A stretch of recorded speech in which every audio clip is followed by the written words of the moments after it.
Welcome to episode 300 of the Postal Hub podcast. I'm Ian Kerr. Coming up in just a moment, I'll be speaking with Tammy Whitcomb Hull, the Inspector General of the US Postal Service, USPS Inspector General herself, joining us in just a moment.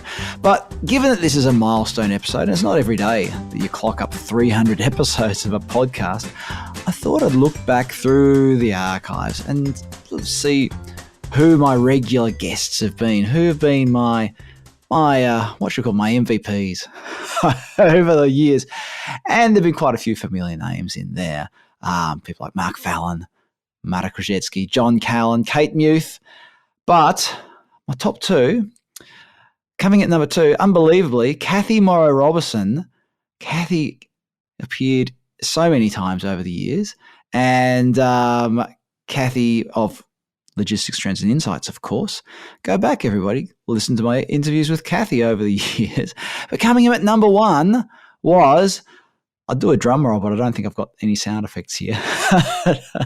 Coming at number one is Dean Maciuba, and Dean's joined me on the line. Hello, Dean, and congratulations.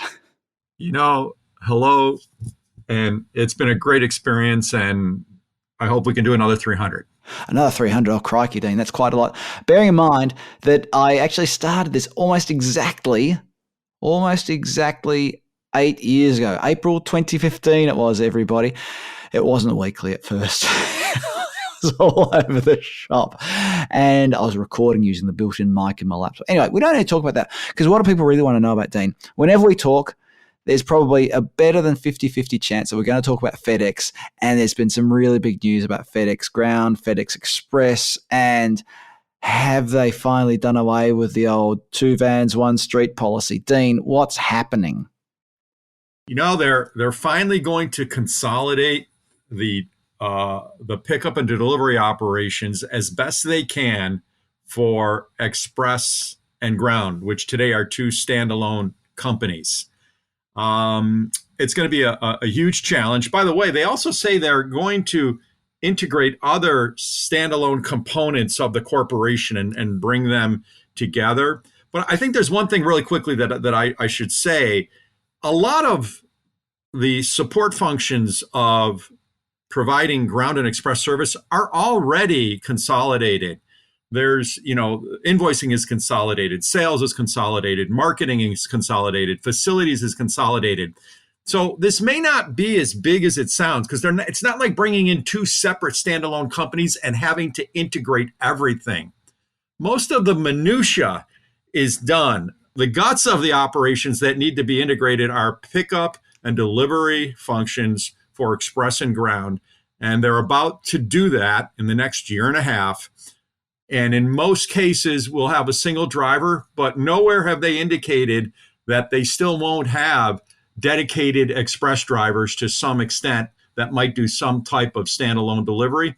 So I think they're going to integrate the vast majority of their delivery and pickup operations, but I still think there's going to be an opportunity to have individual employees still servicing certain types of FedEx Express business. Now, one of the characteristics of each of these, the differing characteristics, I'll get it in a minute, everybody. You all know what I'm trying to say here, which is that one of these is employee-based and one is contractor-based.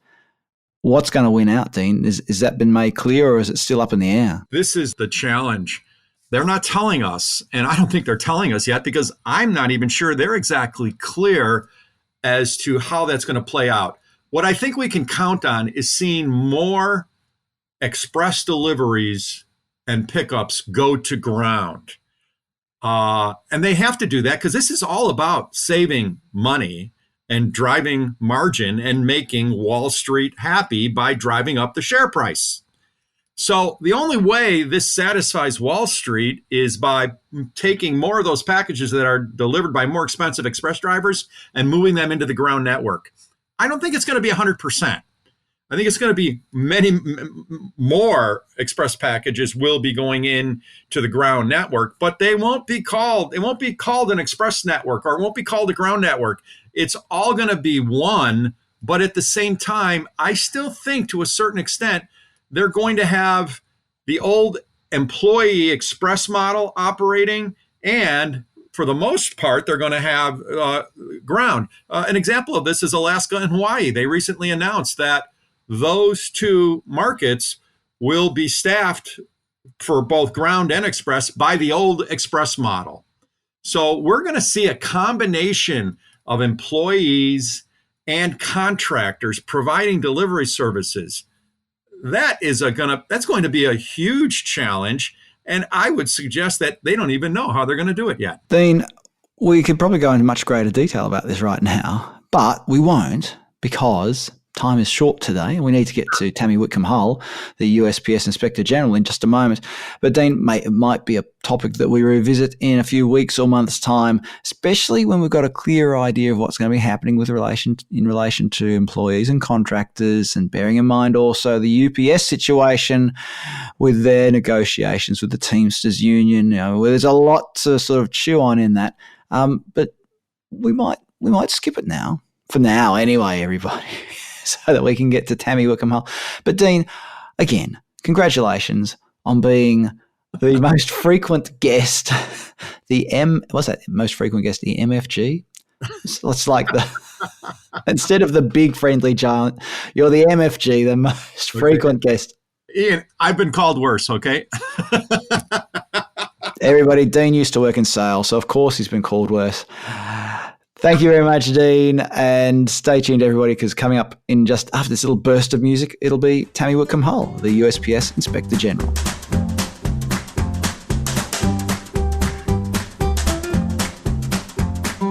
Joining me on the line is Tammy Whitcomb Hull. She's the USPS Inspector General.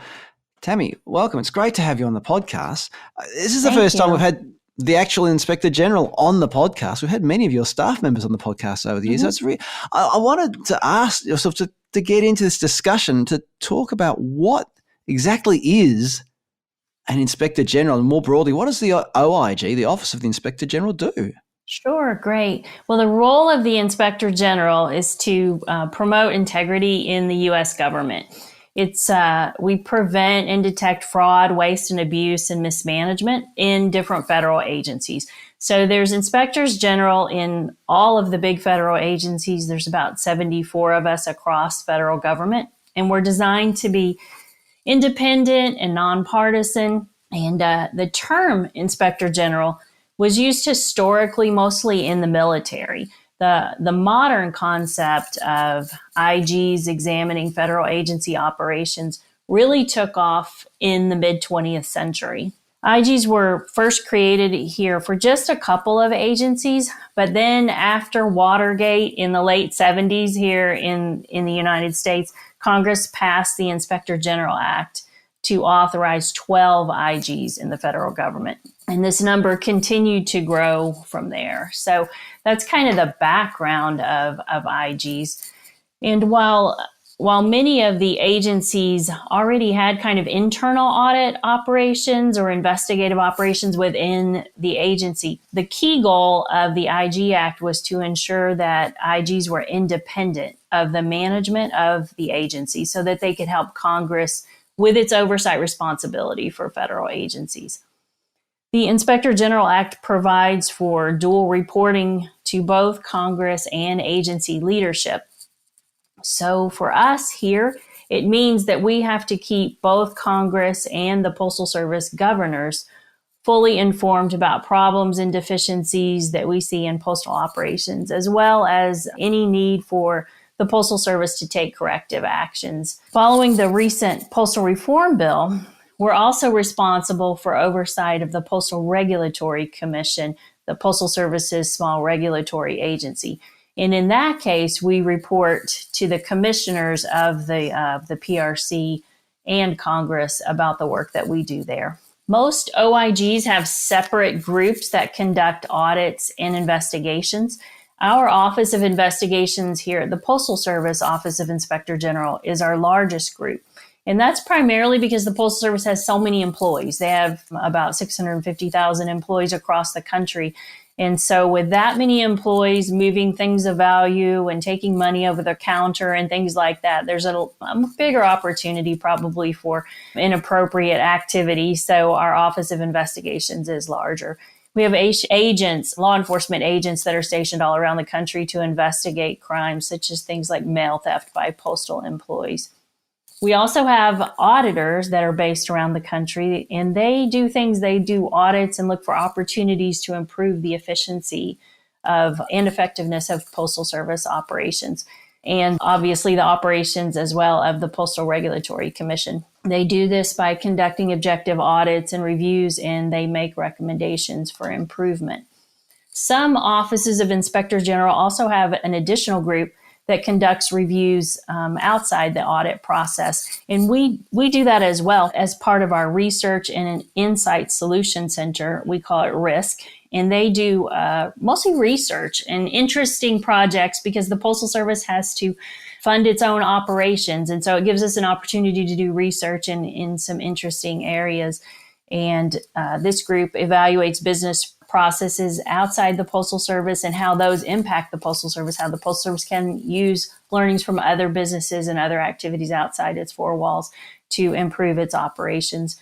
And they get into more strategic areas often and inform stakeholders as well about Postal Service operations. One interesting thing about Inspectors General, and one thing that makes us different from internal audit or internal investigations, is that all of our audit and research work is posted on our website, and it's available for public review at USPSOIG.gov. How would you contrast how the other OIGs operate compared to what you and your office does with respect to the Postal Service? Great question. All OIGs kind of have the same mission of preventing and detecting fraud, waste, and abuse and mismanagement in government.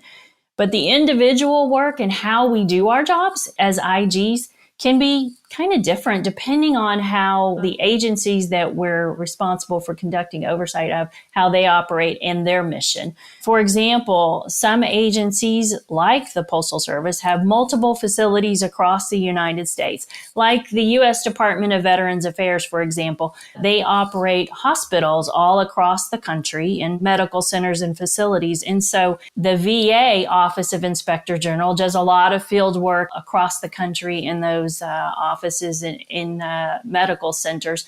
And in some cases, they employ doctors and nurses to help with that work. State Department Office of Inspector General, because the State Department is responsible for U.S. embassies all over the world, the State Department OIG might have to go, for example, all over the world to look at the operations of those various embassies in various locations. We have similarly a field operations review team that does work in post offices around the country that are associated with individual delivery processing plants.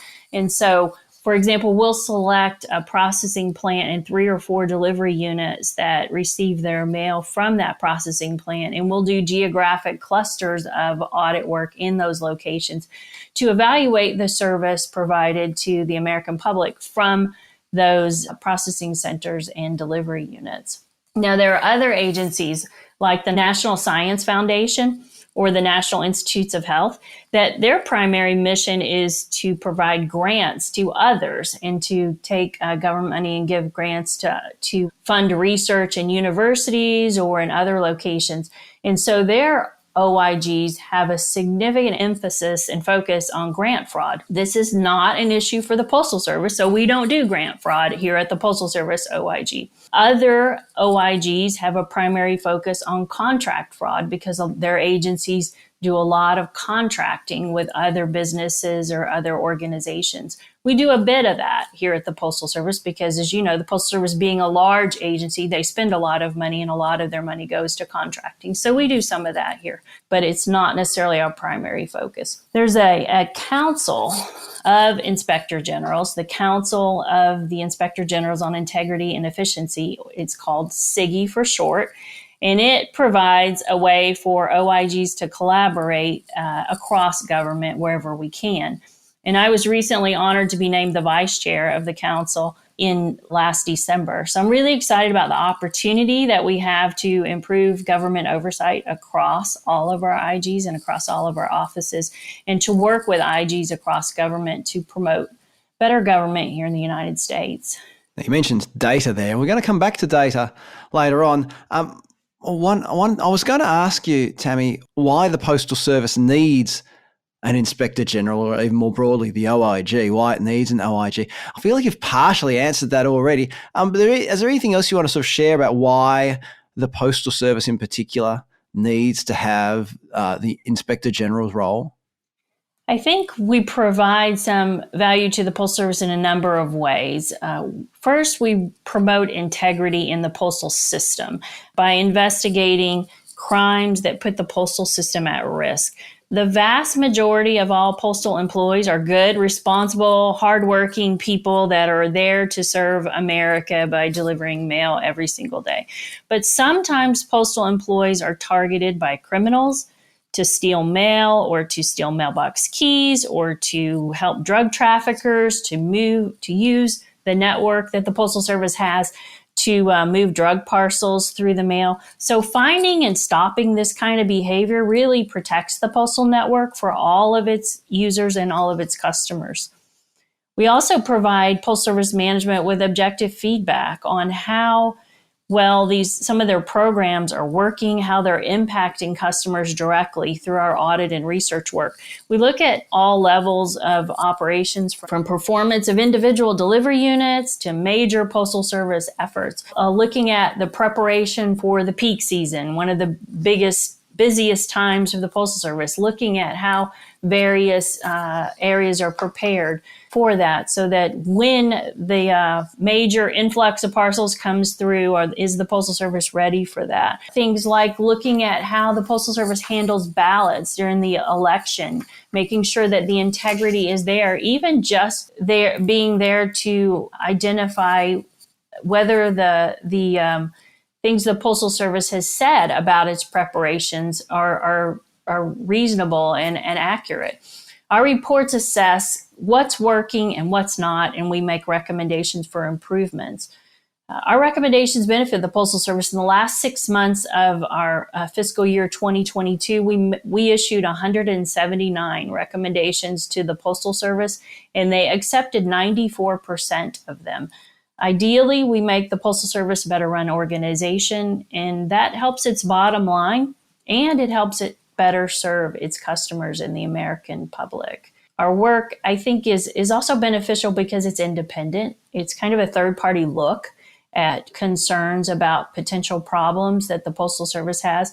Members of Congress can ask us to go in and evaluate what's really happening. And sometimes we do, and we, in response to their requests, and the picture is oftentimes a little more complicated than maybe the news stories put out there. And so I think being able to have someone that can get in there and validate what's being said about the Postal Service is by an independent look is often very helpful. Now, the question that a lot of us want to ask is, what's the difference between the OIG and the Postal Inspector or Postal Inspection Service? Postal Inspection Service, That's yes. the one, the Postal Inspection Service. Now, the throwaway answer is, of course, that one had a TV show and the other didn't. But what's the real answer, Tammy? What is the difference? We don't have a TV show yet, so... You heard it here first, everybody. No.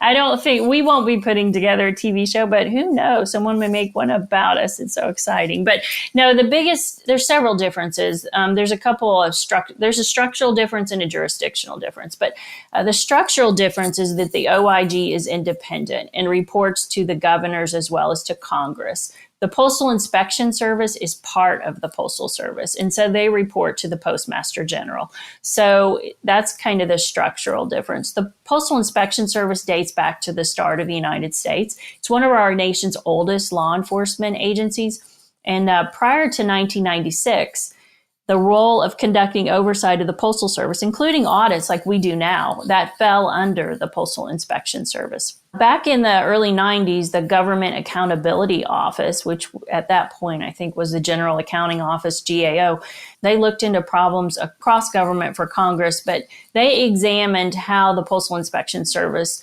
conducted their role. And they compared that to other OIGs that conduct oversight of other federal agencies. And they raised concerns about the independence of the Postal Inspection Service. There were also some separate concerns about oversight of the inspection service right around that time. So in 1996, Congress passed legislation to establish our office, the Postal Service Office of Inspector General.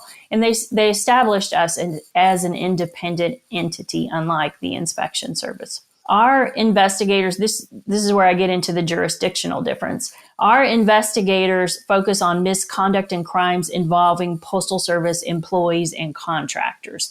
We investigate cases involving mail theft by employees, narcotics use and trafficking by employees, official misconduct, healthcare claimant and provider cases. We also conduct audits over the Postal Inspection Service operations. The Postal Inspection Service focuses primarily on postal crimes by external groups, including mail theft and mail fraud by external groups, and crimes involving things like counterfeit stamps and postage, other things like that. So they're more externally focused. We're more internally focused. There's some jurisdictional, a little bit blurry lines in that space, but that's kind of the difference between what we do. And then structurally, again, it's more, our organization is independent. They report to the Postmaster General. Now let's move on to the topic of data. Data is as a broad topic, comes up on the podcast all the time when we're talking about things like cross-border deliveries, or we're talking about improving direct marketing via the mail and things like that. So, how does the OIG use data in its work? One of the things that I think is most exciting about being in the industry that we're in is there's so much data, and data. How you use data can kind of make or break how well you do your job. And data and analytics are really important to our operations.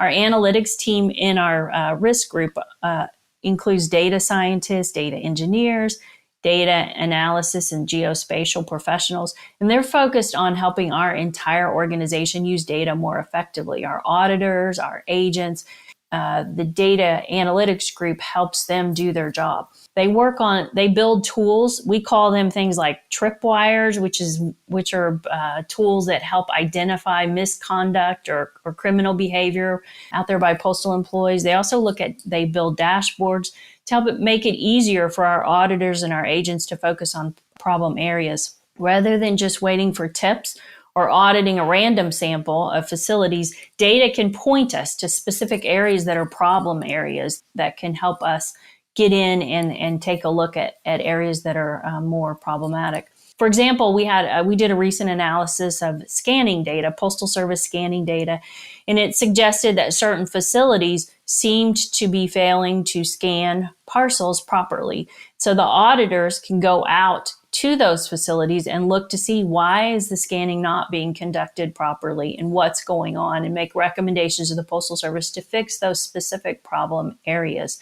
This saved us a lot of time. It identified specific problem areas and allows us to spend time digging into those specific problems. Our research group and our auditors also use data to develop insights for specific projects. Last year, we released a white paper that used data to show a correlation between the weight of packages and parcels that were being carried by mail carriers and correlated that to carrier injuries, and identified what increases in weight of those parcels, the impact that was having on the Postal Service and on their workers' comp costs specifically. So when we can add value, we also build dashboards for stakeholders. On our website in the last, I think it was about 2 years ago, we looked at service data that the Postal Service was providing to its regulator, and the Postal Regulatory Commission, and they were providing it in a spreadsheet or in a PDF file or something that really wasn't terribly useful, but they were fulfilling their requirements. We took that data that was publicly available and we mapped it using geospatial mapping techniques and put it on a map and posted it on our website. And all of a sudden, the data kind of came to life because you can actually see where problem areas are. And using technology, it was really beneficial. So we have that on our website now. And the Postal Service is working on building its own service performance dashboard that kind of will leverage data like that and I think map it out and make it useful for their customers. Another dashboard that we have on our website shows how our investigations are done across the country, and it maps out where we have specific issues with different types of program areas that we're looking at, like mail theft or narcotics and things like that. So I think using data and technology associated with the data, like geospatial mapping, really kind of sometimes takes a data set and actually makes it really valuable to people that are looking at what we do. Let's talk now about the role of the Inspector General. What does the job entail? I mean, what's the Inspector General do? It's a great question. The role of an Inspector General is to lead our organization. We, like any good leader, we are responsible for ensuring that the organization operates effectively and provides a good work environment for our employees. I usually spend my day kind of as a balance of overseeing the work of our office, meeting with people on my staff, looking at what they're doing, making sure that we're in the right areas, but also meeting with stakeholders and coordinating with them, and then coordinating with fellow inspectors general throughout our community. We work with the Postal Service as well to ensure that we're identifying the key risk areas that the Postal Service is challenged with. And we do our own independent risk assessment, but we coordinate with them, and we use their risk assessment as well as our risk assessment to ensure that we maintain independence in what work we choose to do, but that we're choosing work that has an impact on the Postal Service. Inspector Generals must be nonpartisan, so the position itself doesn't change with the new administration, or generally doesn't change. So it's important that we work with the agencies that we do oversight for to promote efficiency and integrity across government, and that we stay kind of out of the fray when it comes to the political environment that we're operating in. Tell us a bit about your own career path and what led you to where you are now. Yeah, great question. I graduated with a degree in accounting and business administration. And my first job with the government was with the inspection service for the U.S. Internal Revenue Service, the IRS, the tax collecting agency here in the United States. The inspection service there was very similar to the Postal Inspection Service at the time. They had audit group as well as an investigative group, and I started with the audit group there. I had no idea that at future in my career, as I move forward in my career, I'd be with another organization that had an inspection service as well. So I started with the inspection service at the IRS. We conducted audits and investigations to make sure that the IRS worked effectively and that IRS employees operated with integrity. After I joined there with their inspection service, Congress transitioned that organization into an Office of Inspector General in a similar way, in a lot of similar ways, to the way that the Congress worked with the Postal Inspection Service at one point. My career started in a field office. I started in Atlanta, Georgia, and I think that was very valuable to me, being out in a field office. So often people in the field don't really understand why the people at headquarters make the decisions that they do because it doesn't look nearly as clear in the field as it does at headquarters. So trying to bridge that gap through good communications is really important. And I learned that from my experience in the field. I moved from there to Dallas, Texas, where I was for a few years, and then I came to Washington, D.C. with that organization. I led the Office of Management and Policy at their Inspector General office under a really talented woman. She was acting Inspector General there. Her name was Pamela Gardner. She had the amazing ability. She managed many things at the same time, and she did it so well. And she was a real inspiration to me in my career. And it was great to see a woman at that time. It was a good while ago. It was really great to see a woman in such an important role. I came to the Postal Service in 2005. I started out as an audit director, and then I moved on to lead our audit organization. Eventually, I became the Deputy Inspector General, working with our prior Inspector General, David Williams, who was the second Inspector General for the Postal Service. And he was an incredible strategic leader. I learned so much working for him. He was great to work for, and someone to aspire to be, for sure. And when he left in 2016, I started acting in the role of the Inspector General, and the governor's appointed me as the third Inspector General in 2018. It's been a great ride here. Even when I started, the Postal Service Office of Inspector General was very focused on innovation and technology, and I want us to continue along that path so that we continue to improve and become even more efficient and effective and provide the best value for Congress, the Postal Service, and to the stakeholders. Tell us a bit about mentoring and how mentoring is done within the OIG. Yeah, mentoring is a really important topic. I think it's becoming even more important with the current group of new hires that we have. We're always looking for new and better ways to fully engage our people, especially after the pandemic, because it created so much disruption in the workplace. And our development of new employees is a part of our focus. We hired a lot of people during the pandemic, and we're trying to hire people when people aren't even in the office to kind of show them where the copy machine is in the restroom. It's just a really challenging time. So we want to make sure every new employee gets a good start. The Postal Service, as you know, is a very complex organization, and it operates differently than a lot of the rest of the federal government and a lot of businesses as well. There's a huge workforce that carry out a very demanding and physical job, and it also generates its own operating revenue. So the law gives it more flexibility in some cases than a typical government department or agency. So when we hire from other government agencies or other departments, it takes a while to kind of learn the ins and outs of the Postal Service. And so having a friend, a mentor, a pal as they work through their new position and learning about postal operations becomes especially important.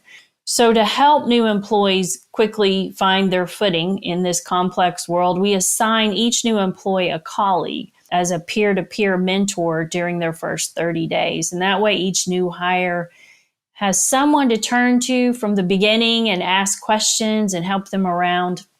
New employees also have a short orientation session about the basics of our organization, its culture, its policies and practices.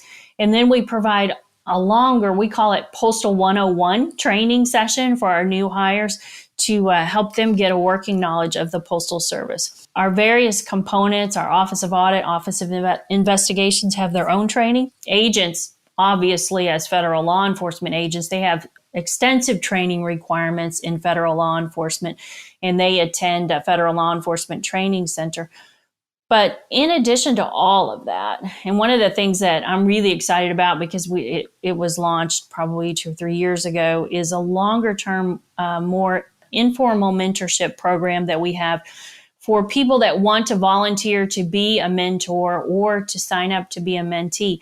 And it's a little app that they can fill out, and it matches people's different interests in what they're interested in as far as mentorship opportunities and what they would like assistance with. It helps them to connect with other staff anywhere in the country to make a match and to learn more about different parts of our organization. And so far, it's been really effective, and people are really interested in it, and really excited about that mentorship opportunity and how we can help people connect across our organization and learn from each other. We're really excited about the types of employees that we've been able to hire in the last 3 or 4 years. They're really engaged, excited, and I think mentoring in the Postal Service operations will be especially helpful for them moving forward.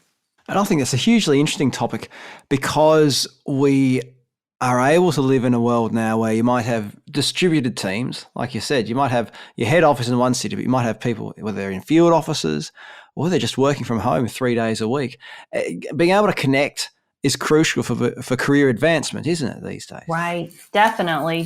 And I think giving people opportunities to connect across component boundaries, especially is helpful in our organization. You can get we've hired really skilled people in different professions, but learning across component boundaries what, for example, auditors learning more about investigations or investigators learning more about researchers. It really helps connect our organization in ways using technology in ways that we might not otherwise have done, even when we were all in the office all the time.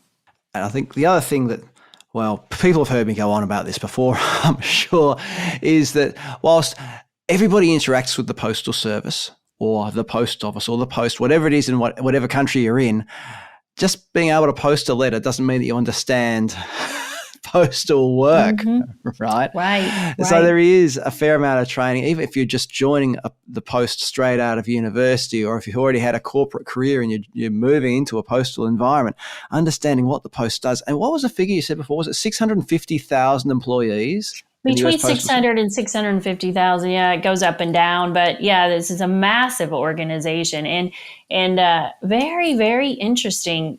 I think when I came into the Postal Service in 2005, I had no idea what a fascinating organization it is. And when you have that many people, they're doing a lot of different jobs. And it's not everybody's out there putting letters in your letterbox. Right. Anyway, that's my little rant. Tammy, I'll spare you the rest of it. Before we finish up, though, I want to first of all congratulate you because you were earlier this year named as a recipient of the Megan J. Brennan Award. Now, can you just share a little bit about what the award is and what it means to you? Yeah, I was really honored to receive this award from the Women in Logistics and Delivery Services organization. They're known as WILDS. They're a fun organization, but a very serious one in this area.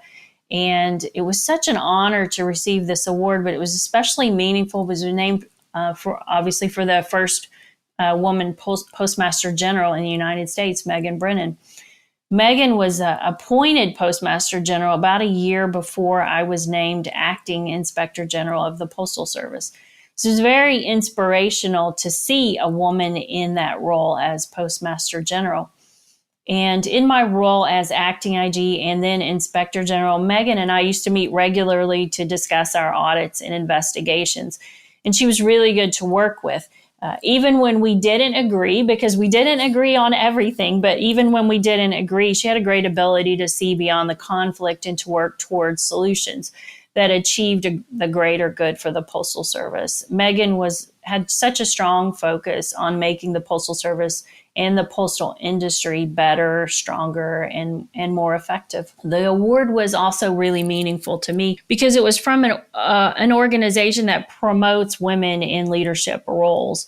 And earlier in my career, there really weren't many women in leadership roles in organizations that I was a part of. The postal logistics and delivery industry also has not historically had a lot of women leaders, at least in the United States. And WILDS was founded in 2006 to help promote opportunities for women. And it's a great organization that helps ensure promoted collaboration across the postal industry in the United States. It's not all women. There's men in the organization as well. And I really appreciate that they recently honored me with their award for excellence. It was a great event as well. We had a great time together and a luncheon, and I was able to fly up my daughter, Claire, from Florida. She's going to University of Central Florida in Orlando, and she was able to come join me and see it was great to have that experience with her so that she could see women in leadership positions. I feel like I have the best job in Washington, D.C. I love what I do, and I have an incredible team of people to work with to do oversight of the Postal Service and to promote integrity in the U.S. postal system. Tammy, it's been a fascinating discussion, and we've covered such a broad range of topics, everything from working from home through to mentoring, data, and fraud, and all kinds of things. Tammy, if people want to find out more about the work that your office does and I want to read some of the reports or maybe inspect some of the data that you've just mentioned that you've got available there, where should they go? Yeah, that's a great question. All of our work is available at USPS OIG.gov. our website. We just recently launched an upgrade to our website, and it's beautiful. So the team that put it together, very, very talented. So even if you just want to go out and see a really cool looking website, just go out and take a look at USPSOIG.gov. Tammy Whitcomb Hull, USPS Inspector General, thank you very much for joining us on the Postal Hub podcast today. Thank you very much for having me, Ian.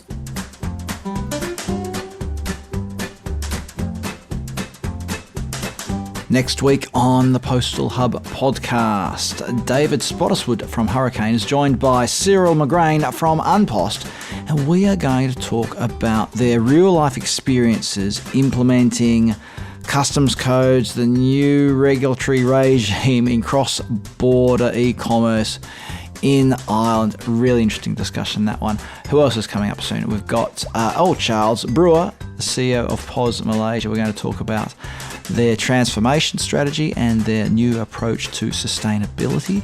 I'm talking with Johan Peters soon about, well, all kinds of stuff. It'll be a surprise when you hear me talk with him. And I mean, it won't be really a surprise because I'll announce it at the beginning. It doesn't matter. Who else? Omnic. We're going to be talking about parcel lockers again. And I've got various other guests coming up soon. Please do subscribe to the podcast in your favourite podcast platform. And thank you to all of you who already have. And a special thank you to anyone who's made it this far into the podcast. I mean, usually I reckon that people just get to this end bit and switch off. They say, that's it. I don't need to keep listening. But who knows what I'm going to say in the end bit. I can go completely off the rails. Oh, I haven't yet. Not really. Anyway, go on. Get over to LinkedIn, follow me on LinkedIn, subscribe to my email newsletter, go to theposthub.com, subscribe there to various bits and pieces that I do. Daily Delivery Digest, decarbonising delivery, all that wonderful, good, free stuff. Get into it. If you want to contact me, my email address is ian@thepostalhub.com. I'm Ian Kerr. Thanks for listening in. And I look forward to your company next time on the Postal Hub podcast.